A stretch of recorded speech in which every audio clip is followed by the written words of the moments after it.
Good morning. आप सभी का ट्रिपली क्लासेस में स्वागत है। पिछली क्लास में अपन ने डिस्कस किया था एलिमेंट्स के बारे में।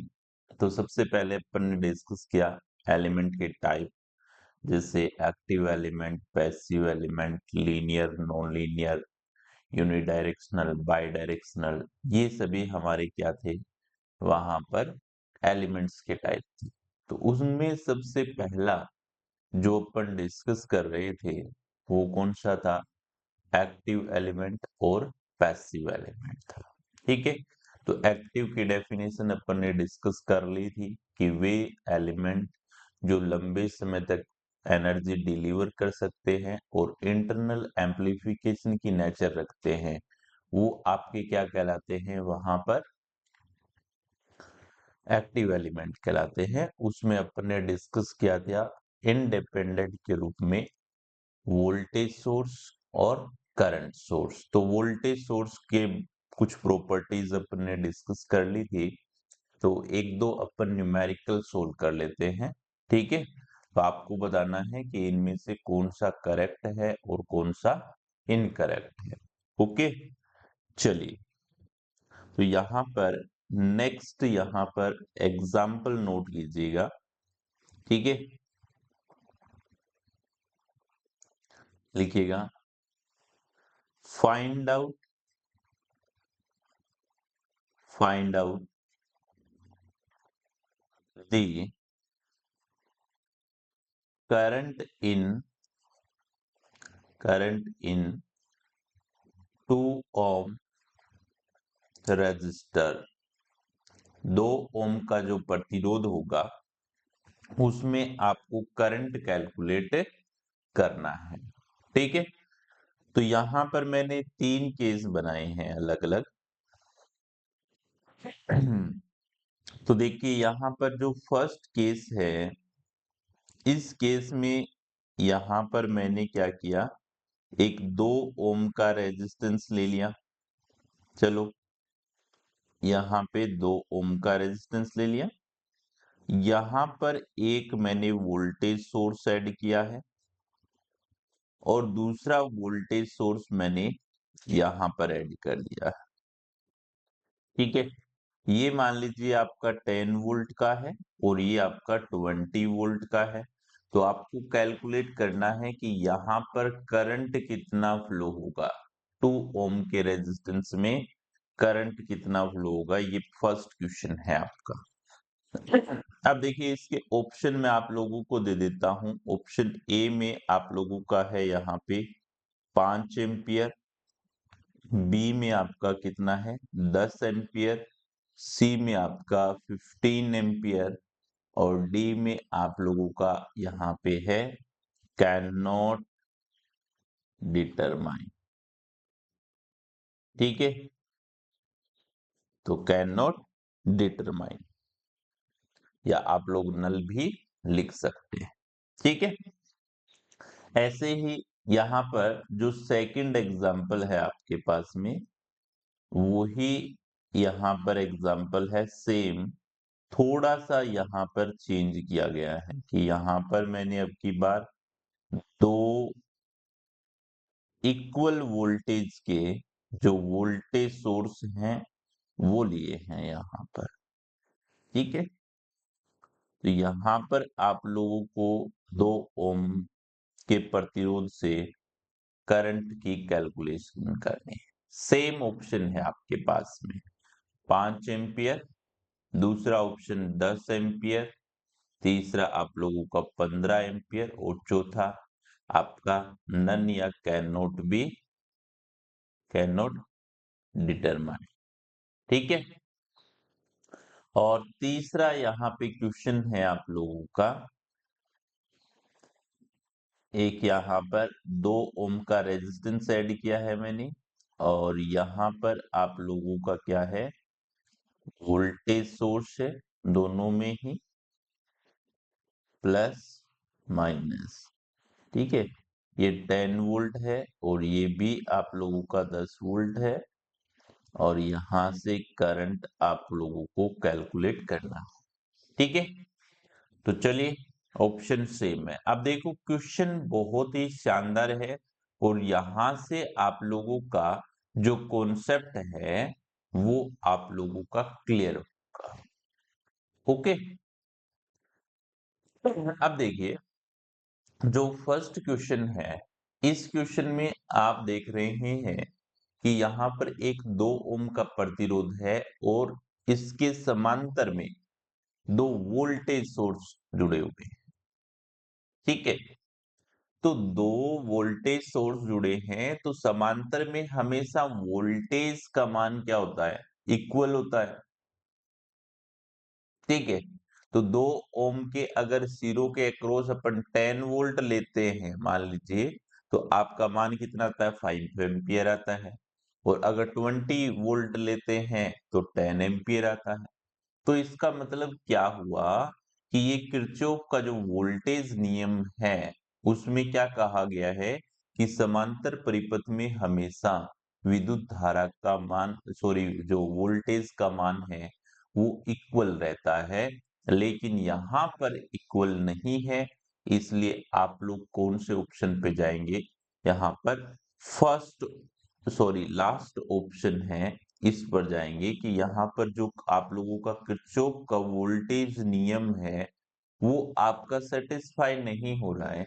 इस वजह से डी ऑप्शन आप लोगों का बिल्कुल करेक्ट आंसर होगा। ठीक है, अब आ जाइए नेक्स्ट क्वेश्चन की तरफ। तो क्वेश्चन नंबर जो 2 है, इसमें क्या गिवन है कि समांतर में वोल्टेज का मैग्नीट्यूड तो इक्वल है लेकिन पोलैरिटी सेम नहीं है। तो यहाँ पर भी किरचॉफ का वोल्टेज नियम है वो आप लोगों का सेटिस्फाई नहीं होता है। तो ध्यान में रखना है कि यहाँ पर क्या होना चाहिए? किरचॉफ का वोल्टेज नियम, पैरेलल में वोल्टेज इक्वल है लेकिन यहाँ पर पोलैरिटी सेम नहीं है। तो पोलैरिटी सेम नहीं होने की वजह से भी यहाँ पर डी ऑप्शन आप लोगों का सही होगा। तो यहाँ पर भी केवीएल सेटिस्फाई नहीं हो रहा, तो आप लोगों का डी ऑप्शन करेक्ट। देखिए third option sorry question number third, third में देखो पैरेलल सर्किट में वोल्टेज मैग्नीट्यूड इक्वल है। क्या है? मैग्नीट्यूड भी इक्वल है और आप लोगों की पोलैरिटी भी सेम है। पोलैरिटी भी क्या है? सेम है। तो यहाँ पर जो केवीएल है वो आप लोगों का सेटिस्फाई हो जाता है। तो आप लोग ध्यान से देखेंगे कि यहाँ पर इस केस में दोनों में से किसी एक वोल्टेज सोर्स को रिप्लेस भी कर दिया जाए, समांतर में वोल्टेज इक्वल है, तो यहाँ पर जो करंट फ्लो होगा आप लोगों का वो कौन सा होगा? 5 एम्पियर होगा, क्योंकि अपन ने एक वोल्टेज सोर्स को दूसरे से रिप्लेस कर दिया है। तो I equals to V upon में R हो गया। तो वोल्टेज कितना है? 10/2 यानी 5 एम्पियर हो गया। ओके, तो ये आपका करेक्ट आंसर होगा। ठीक है, चलो आगे बढ़ते हैं। एक एग्जाम्पल और इसी पर नोट करते हैं। अब देखिए यहाँ पे एग्जाम्पल,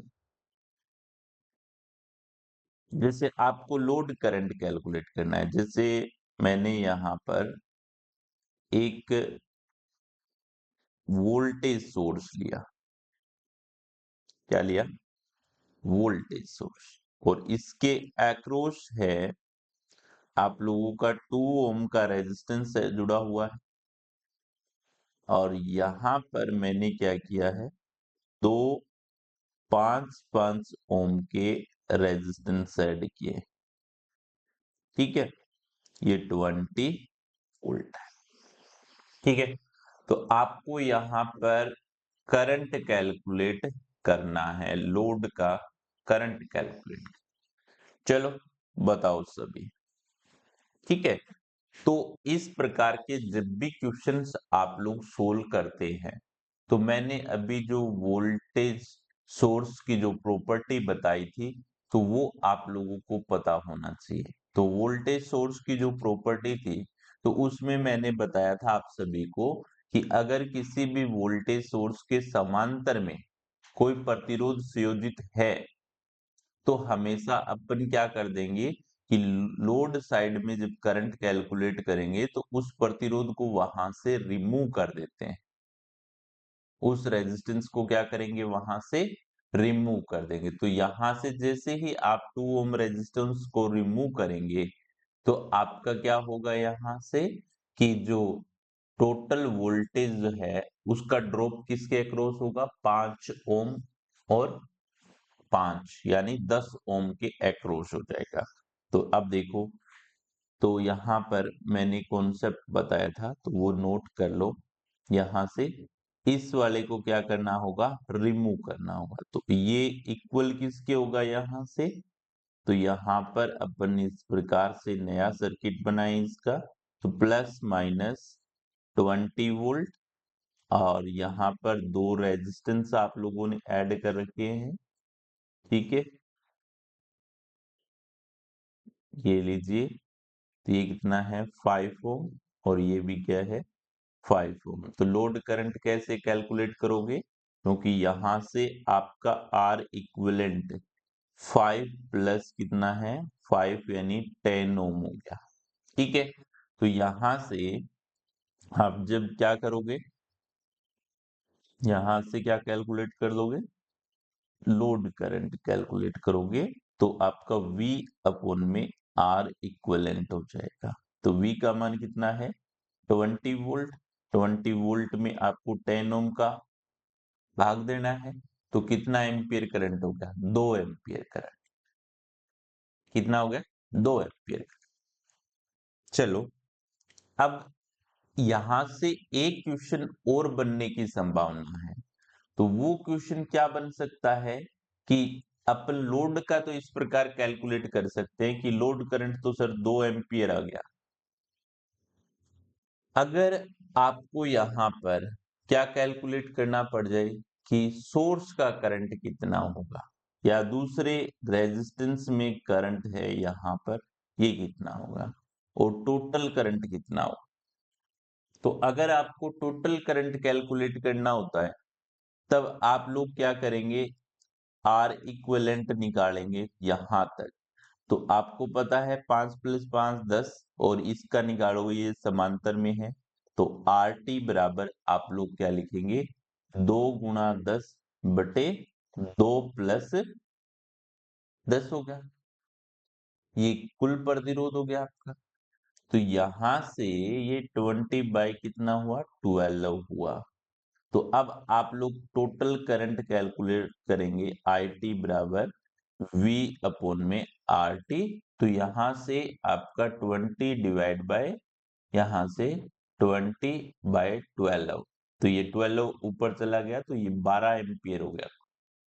तो अब ये जो टोटल करंट 12 एम्पियर है तो इसमें से 2 एम्पियर आपका लोड में चला गया, तो ये वाला कितना हो गया 10 एम्पियर हो गया सर। तो आप बताओ कितना आसान है इसका कैलकुलेशन, तो आसानी से आप लोग सोल्व कर सकते हैं ओके है सभी को। चलिए, ये था हमारा वोल्टेज सोर्स, ठीक है। तो उसकी अपन ने बेसिक प्रॉपर्टी भी डिस्कस कर ली है और जो कॉन्सेप्ट था उससे रिलेटेड अपन ने जानकारी भी प्राप्त कर ली है। अब अपन बात करेंगे यहाँ पर करंट सोर्स की। किसकी बात करेंगे, करंट सोर्स की बात करेंगे। चलो हेडिंग डालो यहाँ पर करंट सोर्स,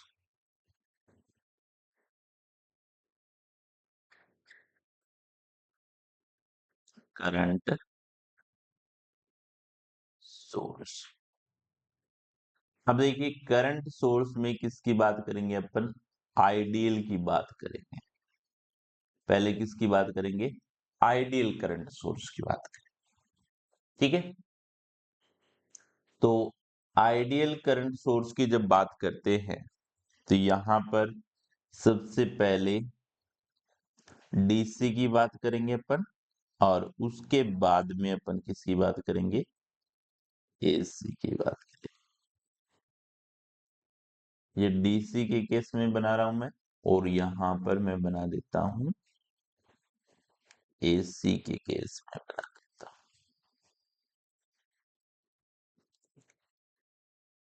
हूं। दोनों में डिफरेंस क्या आएगा कि ये जो करंट सोर्स है आईएस,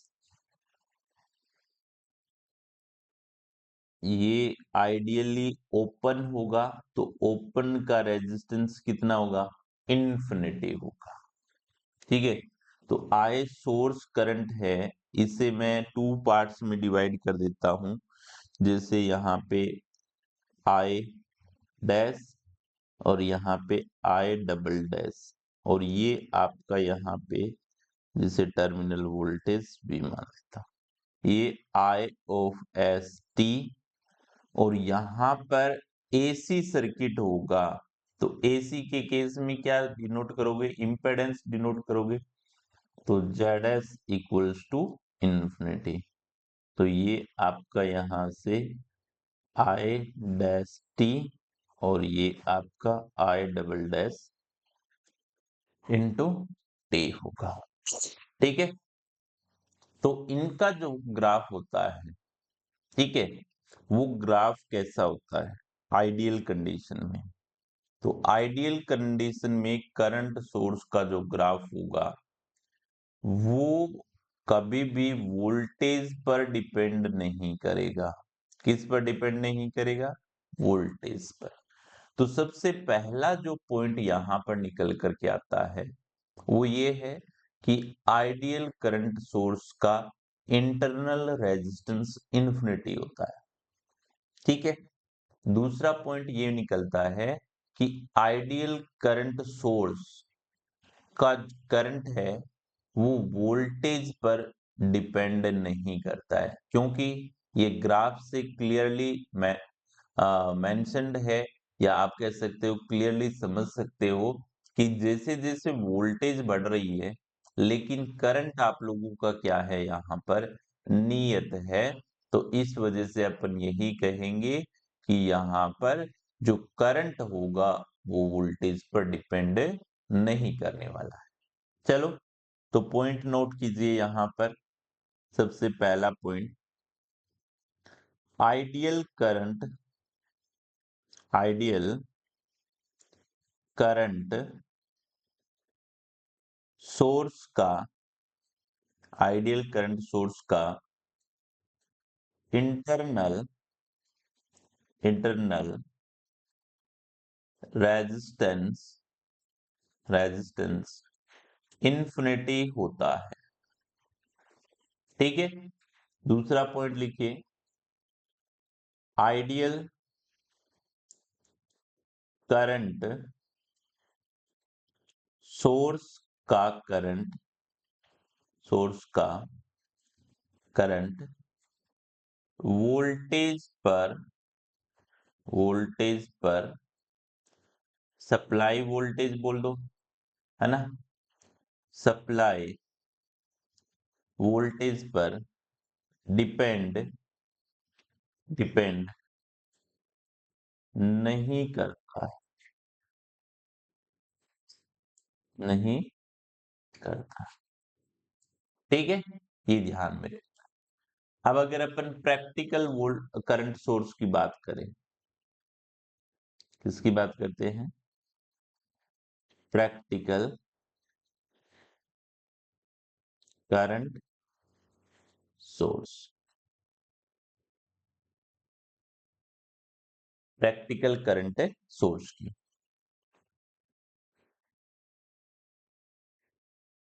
अब देखो यार,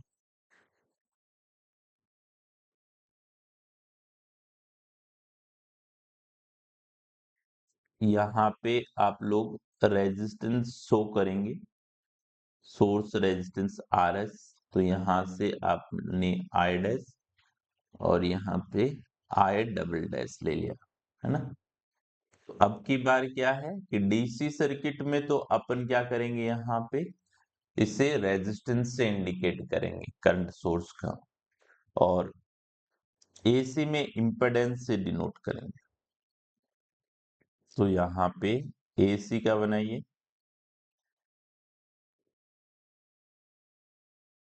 ठीक है, तो इसे इम्पेडेंस से डिनोट करोगे, एसी में इम्पेडेंस, ये क्या होगा, जेड एस। ठीक है, आई डैश टी और आई डबल डैश टी, ये क्या हो गया आपका, वी ओ टी हो गया।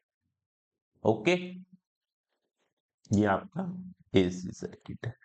तो अब की बार जब इनका ग्राफ डिनोट करेंगे तो किस प्रकार से ग्राफ आएगा, क्योंकि यहाँ पर आई जो प्रैक्टिकल करंट सोर्स है उसका इंटरनल रेजिस्टेंस वेरी हाई होता है, तो कुछ ना कुछ तो वोल्टेज ड्रॉप होगा, है ना। तो इस वजह से यहाँ पर इसका जो आरेख होगा वो ड्रूप्ड होगा, यानी थोड़ा सा आप लोगों का गिरता हुआ ग्राफ यहाँ पर होने वाला है।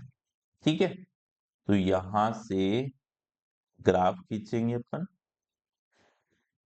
तो वोल्टेज V, करंट I, तो आइडियली करंट ये था I, तो यहाँ पे ये कैसा होगा, ड्रूप्ड होगा, थोड़ा सा गिरता हुआ ग्राफ है ना। ये आई प्रैक्टिकल की बात करें तो ये प्रैक्टिकल था, और ये आपका, सॉरी, ये आप फर्स्ट जो है ये तो आइडियल था, और ये जो है सेकंड ये प्रैक्टिकल। अब देखो यहां से ध्यान में रखने वाला पॉइंट ये है कि क्या करंट सोर्स ओहम के नियम का पालन करता है। तो यहाँ पर आपका जो ग्राफ है वो नॉन लीनियर है, तो नॉन लीनियर होगा तो ओहम के नियम का पालन नहीं करेगा। तो यहाँ पे नेक्स्ट पॉइंट लिखिए, practical practical current source, current source का internal resistance, internal resistance very high होता है, हाई होता। ठीक है, अगला पॉइंट ध्यान में रखना है कि जो प्रैक्टिकल करंट सोर्स होगा उसका जो करंट है वो सप्लाई वोल्टेज पर डिपेंड करेगा। ठीक है, तो यहां पर क्या लिखेंगे, next point, practical current source, practical current source का current supply voltage, supply voltage पर डिपेंड करता है। ओके, और अंतिम पॉइंट इसका ध्यान में रखना है कि करंट सोर्स, करंट सोर्स का वी आई आरेख, वी आई आरेख नॉन लीनियर होता है, नॉन लीनियर होता है। अतः अतः ओहम्स लॉ को फॉलो नहीं करता है, फॉलो नहीं करता है। तो ये आपको इससे संबंधित पॉइंट यहां पर ध्यान में रखें। क्लियर है सभी को। चल, अब इसके अपन अलग अलग कंडीशन, जैसे अपन ने वोल्टेज सोर्स की डिस्कस की थी उसी प्रकार से अपन एक बार डिस्कस कर लेते हैं। ठीक है, तो जैसे सबसे पहले मैंने यहाँ पे क्या लिया कि दो करंट सोर्स ले लिए। ठीक है, दो करंट सोर्स लिए, ओके। हम्म। ये लो, पहला हमने लिया I1 और I2, तो टोटल करंट क्या होगा केस फर्स्ट में। सेकंड में देखो, यहां पर सेकंड केस में मैंने एक में डायरेक्शन करंट की ऊपर की तरफ रखी है और दूसरे में यहाँ पे इसके अपोजिट रख दी। ठीक है, तो उस केस में क्या होगा, ठीक है। थर्ड केस में जैसे मैं यहाँ पर दो करंट सोर्स को सीरीज में ऐड कर देता हूं, ये फर्स्ट कंडीशन है आपकी, ये सेकंड कंडीशन है, और थर्ड में क्या करता हूं कि दो करंट सोर्स को सीरीज में ऐड कर देता हूं। ओके, इस प्रकार से I1 और I2, उस केस में क्या कंडीशन बन सकती है। और फोर्थ केस में मैंने क्या किया कि यहाँ पर जो आपका करंट सोर्स है इसके श्रेणी क्रम में रेजिस्टेंस ऐड कर दिया और यहाँ पे सोर्स ऐड कर दिया IS। ठीक है, ये फोर्थ केस हो गया। और फिफ्थ केस में मैंने क्या किया, इसके साथ में यहाँ पे एक वोल्टेज सोर्स ऐड कर दिया साथ। अब बताओ, ये पांच कंडीशन आप लोगों की यहाँ पर राइज होती है जो पहले अपन डिस्कस कर चुके हैं। ठीक है, सेम प्रोसीजर है। अब देखो, सबसे पहली जो कंडीशन है यहाँ पर, इस कंडीशन में गिवन है कि दो करंट सोर्स समांतर में है। तो यहाँ पर नोड रूल या किरचॉफ का जो करंट नियम है, इस करंट नियम के अनुसार किसी नोड पर आने वाली धाराओं का योग किसके बराबर होता है, जाने वाली धाराओं के योग के बराबर होता है। तो यहां से आपका जो टोटल करंट होगा I, वो क्या हो जाएगा, I1 प्लस में I2 हो जाएगा। तो यहां से आप लोगों का क्या आ जाएगा, I1 प्लस में I2 आ जाएगा। लेकिन यहां पर देखो कि दोनों की डायरेक्शन क्या है, अपोजिट है। ठीक है, तो दोनों की डायरेक्शन अपोजिट है तो दो कंडीशन बनती है कि अगर I1 ग्रेटर देन होता है I2, तो उस केस में डायरेक्शन आपकी करंट की अपवर्ड डायरेक्शन में होगी, ऊपर की तरफ होगी, और ये मान क्या होगा, I1 माइनस I2 हो जाएगा। और अगर आप लोगों का I2 ग्रेटर देन I1 होता है तो उस केस में इसकी डायरेक्शन डाउनवर्ड होगी, और डाउनवर्ड होगी तो क्या होगा, I2 माइनस I1 हो जाएगा। I2 माइनस क्या हो जाएगा, I1 हो जाएगा। ओके, अब देखो यहाँ पर श्रेणी क्रम में धारा का मान समान रहता है, तो यहाँ पर आप लोग इसे इस प्रकार से डिनोट कर सकते हो। ठीक है, तो यहाँ पे क्या हो जाएगा, I1 बराबर I2 के हो जाएगा। ठीक है, तो मुझे नहीं लगता कि इसमें कुछ अलग से बताना है, एक बार अगर आपने कॉन्सेप्ट पकड़ लिया तो आसानी से सोल्व कर सकते हो।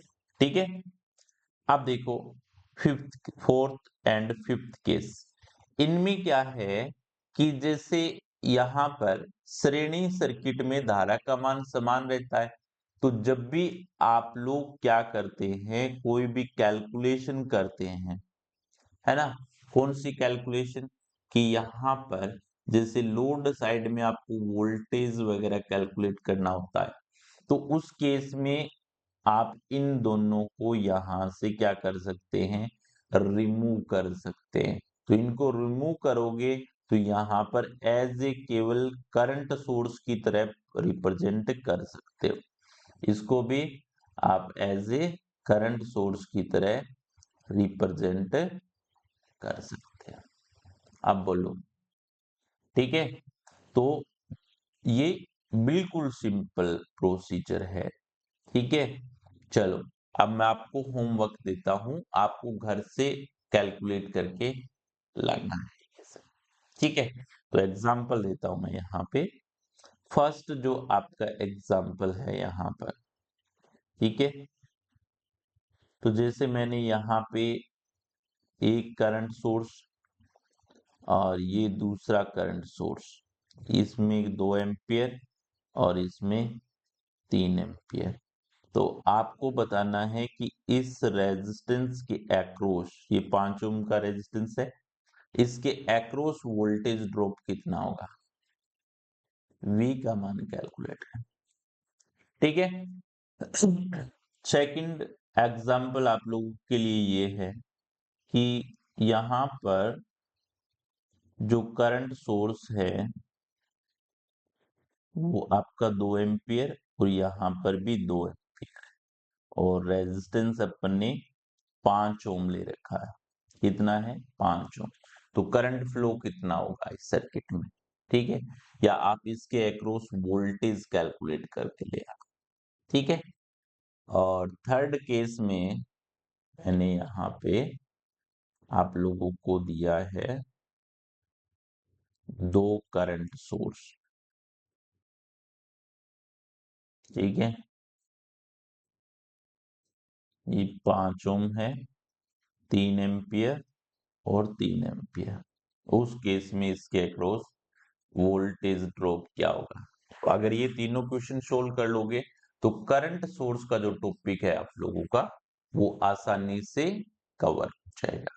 तो फर्स्ट केस में मैं हिंट दे देता हूं कि फर्स्ट केस में क्या है, 2 करंट सोर्स है, दोनों सीरीज में जुड़े हुए हैं।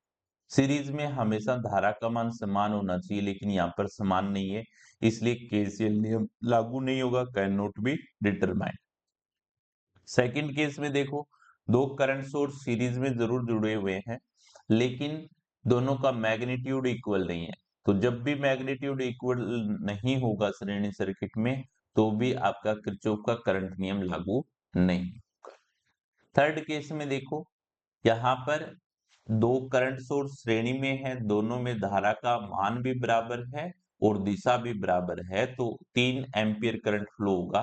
तो वोल्टेज ड्रॉप कितना हो गया? 3 5 15, ठीक है? तो ये आपको ध्यान रखना है। तो कल अपन स्टार्ट करने वाले हैं जो प्रतिरोध है उनका श्रेणी क्रम, समांतर क्रम, उसके बाद में श्रेणी और समांतर, star delta, voltage divider rule और करंट डिवाइडर रूल, ये सभी अपन डिस्कस करेंगे। उसके बाद में अपना जो थ्योरम्स हैं वो अपन डिस्कस करेंगे। तो फिर मिलते हैं अगली क्लास में, तब तक के लिए धन्यवाद।